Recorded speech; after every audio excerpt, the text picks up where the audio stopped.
प्यारे दोस्तों, एक बादशाह था। उसको नेकी और हिकमत से लगाव था और समझदार भी था। पर एक बात ने उसके दिल में इतनी नफरत भर दी थी कि वह हर रोज एक नई लड़की से शादी करता और शादी के बाद दूसरे दिन उसको फांसी पर लटका देता। उस बादशाह के वजीर, काजी सब बादशाह की इस हरकत से बहुत तंग आ चुके थे। एक बार फिर बादशाह ने एक लड़की को दुल्हन बनाया, उससे शादी की, उसको एक रात रखा और दूसरे सुबह उसको कत्ल करवा दिया। तो तमाम गांव वाले उस लड़की की लाश को लेकर वजीर के घर आ गए और कहने लगे, ऐ वजीर, हमें इंसाफ चाहिए। हमारी बेटियों का क्या कसूर होता है कि उन्हें बादशाह बेदर्दी से कत्ल कर देता है। वजीर भी उनकी बात सुनकर बहुत दुखी होता, लेकिन वजीर बेचारा क्या करता। वह हर बात पे बादशाह को समझाता था, लेकिन बादशाह वजीर की बात ना समझता। गांव वाले अपने सर जमीन पर मार मार के रोने लगे और अपनी फरियाद वजीर को सुनाने लगे। उस वजीर की एक खूबसूरत बेटी थी जो गांव वालों का हाल अपने बाप के पास खड़ी सुन रही थी। वजीर की बेटी बहुत ही खूबसूरत, अक्लमंद, समझदार थी। वह अपने बाप वजीर से कहने लगी कि मैं बादशाह सलामत से शादी करना चाहती हूं। वजीर बोला, बेटा, यह जानते हुए भी कि वह जालिम तुम्हें शादी के दूसरे दिन मार डालेगा, तुम तब भी उससे शादी करना चाहती हो? बेटी बोली, बाबा, लोग क्या कहेंगे कि वजीर अपनी बेटी को तो छुपा के रखता है और लोगों की बेटियों पर जुल्म होने देता है। कयामत को आप लोगों से यह कह सकोगे कि जहां वह दूसरों की बेटियों को ना बचा सका, वहां वह अपनी बेटी भी ना बचा सका। इसलिए बाबा, आप मेरी शादी उससे कर दीजिए। और वैसे भी बाबा, जिंदगी और मौत तो अल्लाह के हाथ में है। वजीर अपनी बेटी से बहुत मोहब्बत करता था, लेकिन बेटी बहुत मजबूर कर लेती है, तो वजीर मान जाता है। दोस्तों, वीडियो में आगे बढ़ाने से पहले यह जान लेते हैं कि बादशाह सलामत ऐसा करता क्यों था। बहुत पहले उस बादशाह की एक बीवी थी। वह अपनी बीवी से बहुत मोहब्बत करता था। एक दिन बादशाह बिस्तर के ऊपर अपनी बीवी को गुलाम के साथ एक लड़ाते देख लेता है, लेकिन जिस हाल में उसने अपनी बीवी को गुलाम के साथ देखा होता है, उसी हाल में वह अपनी बीवी और गुलाम की एक तस्वीर बनवा लेता है और अपने कमरे में लगवा देता है, ताकि उसके सामने उसकी बीवी की बेवफाई हर वक्त रहे और उसको याद रहे कि औरत कितनी बेवफा होती है। बादशाह के दिल में औरतों के लिए इस कदर नफरत बढ़ गई कि उसको तमाम औरतें एक ही जैसी लगने लगीं।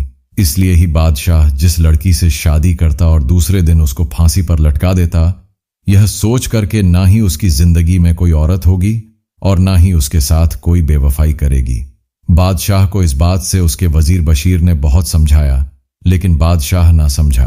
अब हम चलते हैं वजीर की तरफ, जो अपनी बेटी की शादी बादशाह के साथ करने के लिए हाँ कर देता है। वजीर मजबूर होकर बादशाह के पास आकर कहता है कि बादशाह सलामत, मेरी बेटी आपसे शादी करना चाहती है।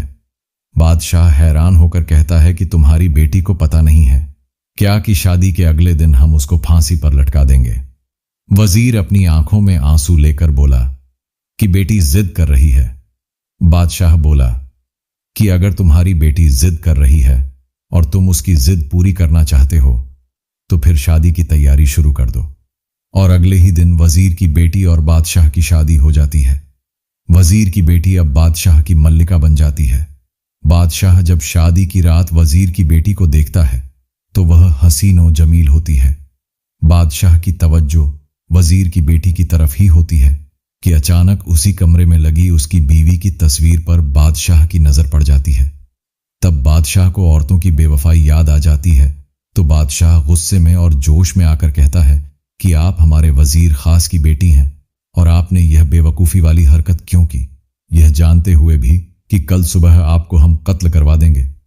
मल्लिका बहुत ही अदब और एहतराम से बोली कि मेरे आका, यह फैसला तो अल्लाह ने किया है और अल्लाह का फैसला मुझे हर हाल में मंजूर है। बादशाह बोला कि तुम सुबह के अंजाम से वाकिफ हो। मल्लिका बोली, बिल्कुल वाकिफ हूं कि मेरी मौत सुबह फज्र के वक्त हो जाएगी, लेकिन उससे पहले एक रात आएगी।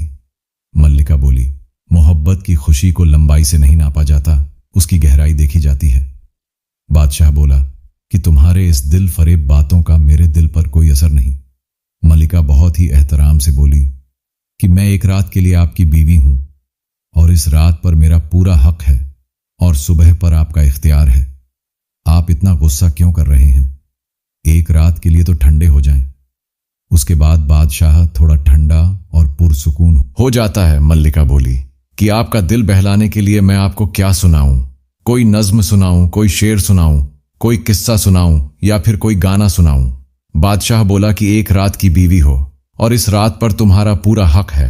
चलो तुम एक किस्सा सुना दो। उसके बाद मल्लिका बहुत ही अदब और एहतराम से बादशाह सलामत को शरबत पेश करती है। मल्लिका अब किस्सा सुनाना शुरू कर देती है कि एक ताजिर था, उसकी एक बीवी थी और एक जवान बेटी थी। 3 छोटे बेटे थे। वह तिजारत करता था। उसने अपनी बेटी की शादी भी करनी थी। एक मर्तबा उसने सफर के लिए जाना होता है। सफर लंबा होता है और वह अपने घर वालों से मिलकर जाता है। जाते हुए बेटी खजूर देती है कि बाबा सफर लंबा है, भूख लगे तो रास्ते में खा लेना। वह साथ लेकर वह तिजारत के लिए रास्ते में निकल पड़ता है। चलते चलते आखिर थक जाते हैं और रास्ते में उसको एक हौज नजर आता है। पानी वाला हौज काफी नीचे होता है और वह ऊंचाई के रास्ते से गुजर रहे होते हैं। वह वहां से सफर तय करके नीचे आता है।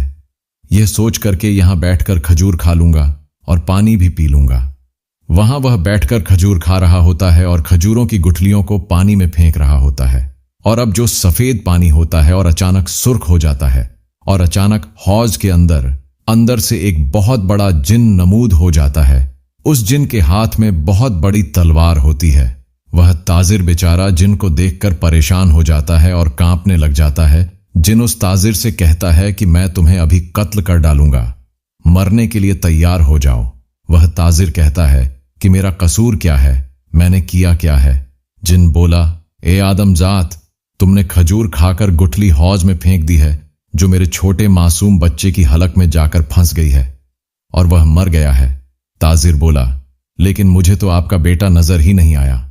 जिन गुस्से से बोला कि हम जिन आदमजात को नजर नहीं आते।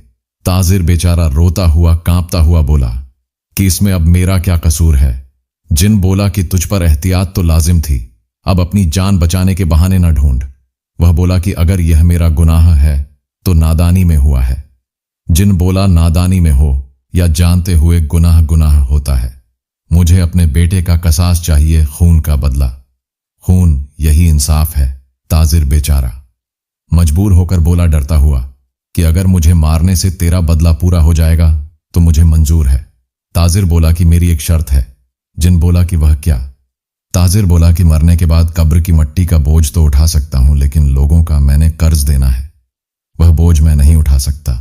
वह देखो, उनमें लोगों का सामान और अमानत है जो मैंने लोगों को पंचानी है, और मेरी एक जवान बेटी है जिसकी मैंने शादी भी करनी है। मुझे यह कर्ज अदा करने का वक्त दे दो ताकि मैं तुम्हारे बदले के काबिल बन सकूं और तुम अपना बदला ले सको। जिन बोला, जान बचाने का अच्छा बहाना है। ताजिर बोला, तो ठीक है, तू मुझे अभी कत्ल कर दे, मैं रोज कयामत के दिन तेरा गिरेवान पकड़ लूंगा। मल्लिका यह किस्सा सुना रही होती है और सुबह फज्र की अजान होने लग जाती है। मल्लिका खामोश हो जाती है। बादशाह सलामत बोलते हैं कि किस्सा सुनाना बंद क्यों कर दिया? अब मुझे बताओ कि जिन ने ताजिर को मार दिया। तो मल्लिका बोली कि रात खत्म। तो बात खत्म, अब अजान हो चुकी है और मेरे मरने का वक्त हो चुका है। बादशाह बोला, लेकिन मुझे इतना तो बताओ कि जिन्हें उस ताजिर को मारा या छोड़ दिया। मल्लिका बोली कि कहानी बहुत तवील है, इसको बयान करने के लिए वक्त की जरूरत है और अब वक्त खत्म हो चुका। दोस्तों, वीडियो का अगला भाग देखने के लिए हमारे चैनल शहजादा वॉइस को सब्सक्राइब करें और बेल आइकन को प्रेस करें और अपने दोस्तों में वीडियो को ज्यादा से ज्यादा शेयर करें। मिलते हैं इस वीडियो के अगले पार्ट में। तब तक के लिए अल्लाह हाफिज।